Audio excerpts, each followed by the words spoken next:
সততা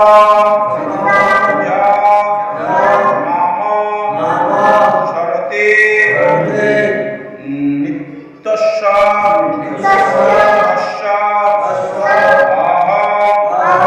সুলভ পার্থ নিত্য যুক্তস্য যোগিন। কি বলছে অনুবাদটা আমরা সকলে উচ্চারণ করি।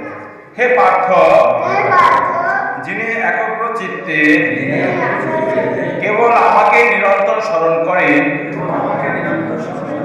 আমি সেই নিত্যযুক্ত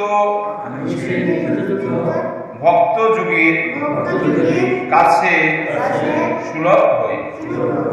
বুঝতে পারছেন বিষয়টা? কি বলছে যে হে পার্থ, যিনি একগ্র চিত্তে কেবল আমাকে নিরন্তর স্মরণ করেন, আমি সেই নিত্যযুক্ত ভক্ত যোগীর কাছে সুলভ হই। তাৎপর্য তাহলে এখানে কার কাছে ভগবান বলছে? একগ্র চিত্তে যে আমাকে স্মরণ করে, ভগবানকে যে একগ্র চিত্তে যে স্মরণ করে তার কাছে ভগবান কি নিত্যযুক্ত। তাৎপর্য আমরা দেখি।